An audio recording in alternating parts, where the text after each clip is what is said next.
before he became the NBA's all-time assists and steals leader, before the Dream Team, before the world tried to understand how greatness could look so ordinary, there was a boy from Spokane who trained not for glory, but for understanding.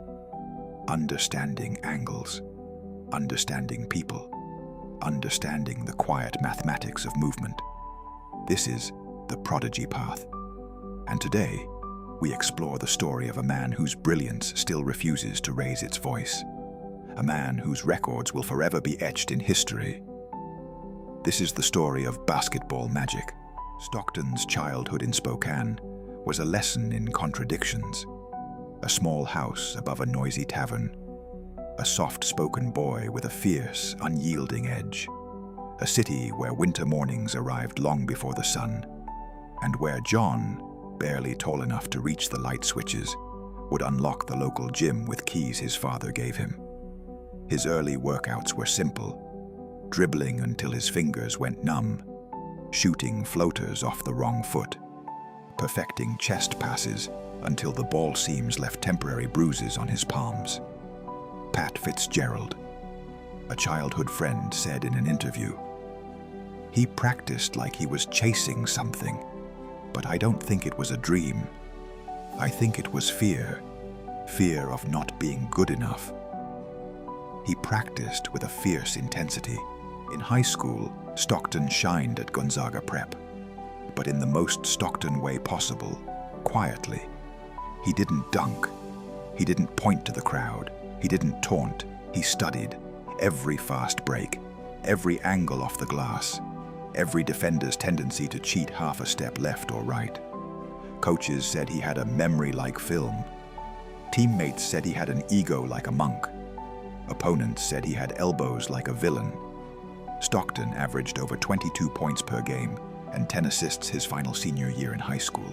Long before Gonzaga became a national powerhouse, its facilities were modest. The locker room was cramped, the weight room outdated, and the campus gym echoed like a church basement. But for Stockton, it was perfect. A college career that grew in silence. John didn't come to Gonzaga as a star. He wasn't even a guaranteed starter.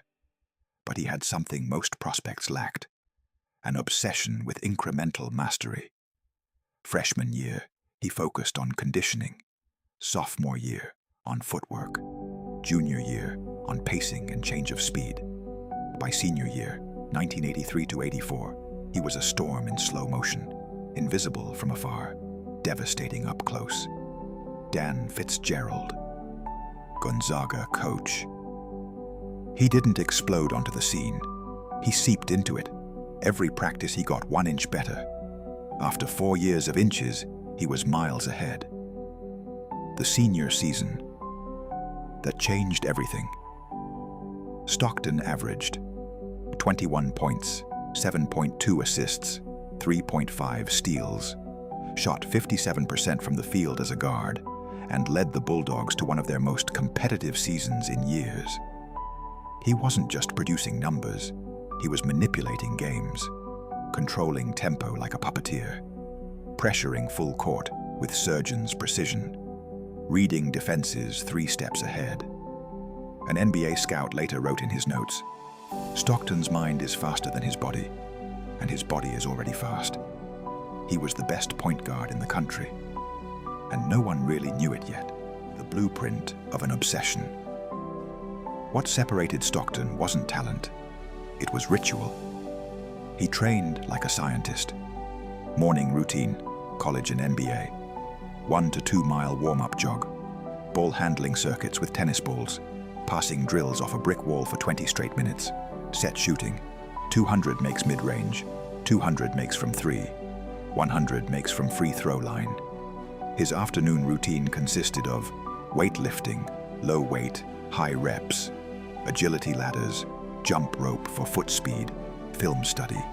His true playground, night routine. He returned to the gym alone. Lights dim. No teammates. Just repetition. Karl Malone once said, "John would practice the same play 500 times. Not 500 shots, 500 reads. That's what made him different. Stockton wasn't training to be unstoppable. He was training to become the inevitable. Then came 1984, draft night. The overlooked genius. When Utah selected Stockton with the 16th pick, fans booed, not out of hatred, but confusion. Who was this kid from Spokane? Why did the Jazz waste a pick on someone who looked like the team trainer? Stockton's mother cried, not tears of joy, but because the crowd's reaction genuinely hurt. But the world's underestimation became his fuel. His mindset hardened. Play through contact. Never complain to refs. Master efficiency. Make the right play even if no one applauds it. His philosophy crystallized. Greatness is doing the obvious thing perfectly. He finished his rookie season playing all 82 games, proving his durability and reliability. His rookie stats: 5.6 points, 5 assists, 1 steal, and 1 rebound per game, while shooting 47% from the field. Stockton and Malone. The improbable duo. Karl Malone arrived in Utah 1 year later, and the universe quietly shifted. Different cultures, different personalities, different physiques, but the same fire. Their workouts became legendary. 5 a.m. weightlifting with Malone, midday film sessions, evening court work. Stockton demanded precision. Malone demanded power. Together, they demanded excellence. The pick and roll, once considered boring basketball, became a weapon of mathematical cruelty, inescapable, predictable, and still unstoppable. With a new partner in crime following year 2, Stockton's career exploded. 10 times All-Star, 11 times All-NBA team 9 straight seasons, with 10+ assists per game. The all-time NBA leader in assists, 15,806. Also the all-time NBA leader in steals, 3,265, 1,504 games with the same franchise. But behind the stats was something deeper. Stockton played with restraint in a sport that rewarded spectacle. Magic had flair. Isaiah had leadership. Nash had artistry. Stockton had truth, illusion, white magic. The truth that winning often comes down to actions few people notice. John went 19 seasons with Utah and never missed the playoffs. Stockton made the 1992 Olympic Dream Team. But in Barcelona, most fans didn't recognize him.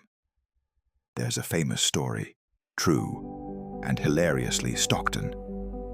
A family approached him excitedly, handed him a camera, and asked him to take their picture with the Olympic Dream Team. He took the picture, smiled, said nothing. But when his fractured leg healed during Olympic play, he reminded legends why he belonged. 10 minutes on the court, 9 assists, 0 theatrics. Stockton would hit big shot after big shot, but fell to the Rockets in the conference finals back-to-back years. And finally, 2 years later, John would finally reach his first finals, after hitting a massive game winner over the Rockets. The finals heartbreak. In 1997 and 1998, Stockton finally reached the mountaintop, only to meet the greatest dynasty ever assembled, the Chicago Bulls. He delivered masterpieces, timely steals, perfect dimes, a buzzer beater against Houston to send Utah to the finals. But Jordan delivered destiny. It was a stacked team versus Stockton and Malone. Stockton never blamed anyone, never pointed fingers, never asked, "What if?" His mindset was unshakable. Control what you can, respect what you can't. In the losses, he still averaged 12 points and 9 assists, while adding 2.5 steals per game. John Stockton played until age 41, missing only 22 games in 19 seasons. His regimen never softened, his intensity never cracked, his humility never wavered. And his exit? A handwritten note, a quiet goodbye, and 2 NBA records that will never be broken.